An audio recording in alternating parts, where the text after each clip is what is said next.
안녕하세요. 외관 속정외과 위원정입니다. 오늘은 제가 가져온 주제는 무릎의 퇴행성 관절염 가이드. 그래서 퇴행성 관절염이 어떻게 생기며 이에 대한 관리 방법에 대한 포괄적인 이해.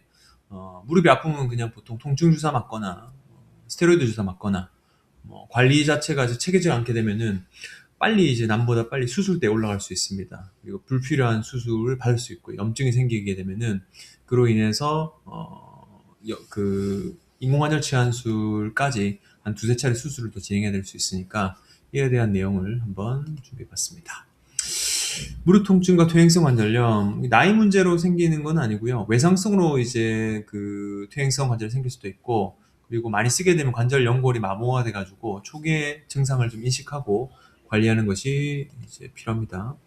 그게요.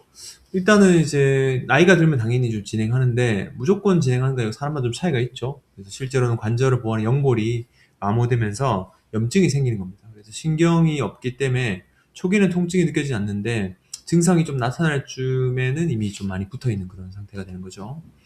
그래서 초기 증상 및 특징, 계단에서 불편감. 환자분이 이제 계단 오르내릴 때 불편하다고 내원하시는데 엑스레이상 보면 이제 연골연화증처럼 보이고 초기 그 관절염처럼 보이는 경우 있습니다. 그래서 계단 오르내릴 때 무릎이 시큰하거나 뻐근한 증상이 있다. 일상이 좀 불편하게 생각이 된다. 이 단계에서 그냥 약만 먹고 넘어가지 마시고 일단 무릎 상태가 악화되고 있음을 인지하고 병원에 내원하는 게 좋겠죠. 그리고 오래 앉을 때 일어날 때 뻣뻣한 느낌, 그리고 조금 움직이면 괜찮다 이런 거는 초기 단계의 그 관절에 대한 어, 염증에 대한 신호입니다. 그래서 관절이 부드러움이 이제 감소하고 있다 그런 내용을 이제 보여주는 거죠. 중기 및 초입, 중기 초입 및 특징. 보시면 이제 평지 걸을 때도 좀 증상이 발생합니다. 그래서 연골이 마모되는 게 눈에 보이기도 하고 엑스레이상, 그리고 뼈와 뼈 사이의 간격도 좁아지게 되죠. 이래서 통증도 생기고 일상생활에 불편감 느낍니다. 그래서 보통 이제 그 식사하고 뭐 그 부부간에 그 1시간 정도 걸어도 큰 문제 없었는데 걷는 것이 좀 제한되고 활동이 좀 제한되기 시작하면 이제 중기로 이제 접어들게 되는 거죠. 그리고 무릎에서 소리가 나고 걸리는 느낌. 이 뚜껑뼈에서 이제 관절염이 진행되면 소리가 더 많이 발생하고요. 더불어 이 힘줄에 대한 그 밸런스가 깨지거나 관절염이 심하게 되면 이렇게 딱딱거리면서 소리가 나게 됩니다.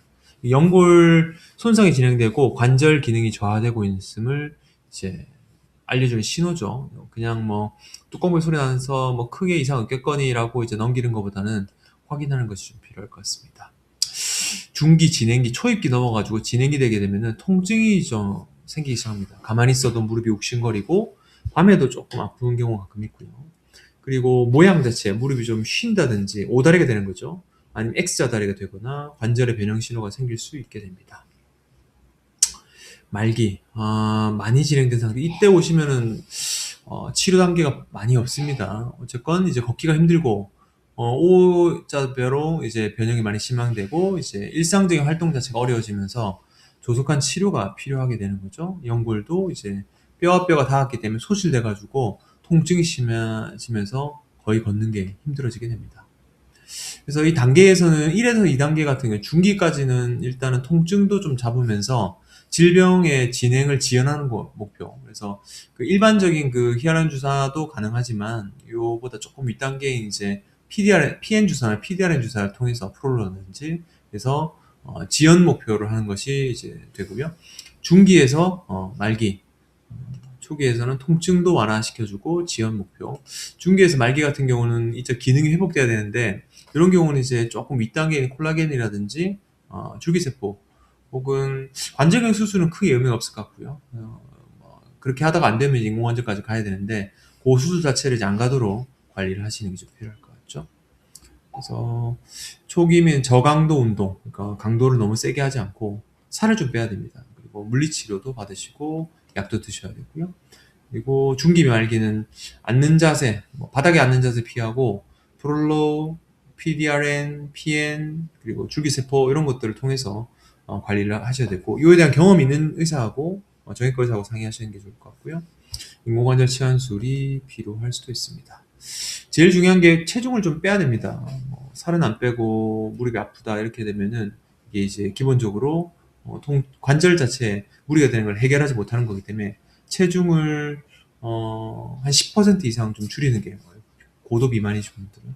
그리고 허벅지 근육, 대퇴사두근이라고 퀴 엑서사이즈를 이제 수시로 해야 됩니다.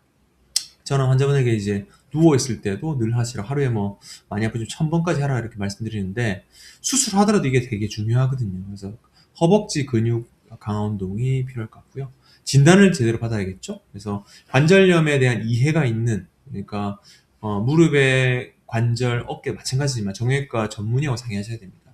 다른 뭐 일반의나 이제 통증 유관과들은 일시적인 통증에 대한 해결의 목표를 두기 때문에 장기적으로 하게 되면 이제 무릎을 망치는 과정이 될 수도 있거든요. 그래서 반드시 정형외과 전문의와 상의하시는 것이 좋을 것 같습니다. 통증은 초기에 관리하게 되면은 일단 지연할 수 있고 남보다 좀 건강한 생활을 유지할 수 있습니다. 괜찮겠지라는 그런 그 안일한 마음에 무릎 관절이 불필요한 수술을 땡겨서 받을 수 있는 그런 것이 되기 때문에 건강한 무릎을 유지하기 위해서는 정확한 진단과 치료를 하는 것이 좋을 것 같습니다. 저는 석사 논문이 그 전방 십자인대 프로프리오셉션이라고 그 위치 감각, 뭐 재생에 대한 그런 건데 요새는 십자인대 및 그런 연골에 대한 재생 주사가 많이 발전했죠. 그때만 해도 그런 것들이 거의 초창기였는데 지금 아주 많이 발전해가지고 무릎 주사 자체가 상당히 다양해져 있고 이제 뭐 그냥 일반적인 통증 주사, 트리암슐론 주사 이런 걸로는 해결할 수 없는 그런 영역까지 진범이 되어 있으니까 어쨌건 정형외과 전문의하고 상의하셔가지고 그 치료 방향 결정하시는 것이 좋을 것 같습니다. 그리고 관절에 대해서는 정확한 진단을 받으려면은 엑스레이에도 이제 뷰가 뭐 일반 엑스레이 뷰도 있고 로젠버그 뷰 그리고 추가로는 CT를 찍어야 관절의 그 상태를 제대로 볼 수 있으니까 그에 대한 그 시스템이 갖춰져 있는 병원을 내원하시는 것이 좋을 것 같습니다. 저희 병원에 다 있죠. 그래서 정형외과 전문의하고 관절에 대한 이해를 충분히 하고 있는 의사하고 상의하시는 것이 좋을 것 같습니다. 시청해주셔서 감사하고요. 내일 뵙겠습니다. 감사합니다.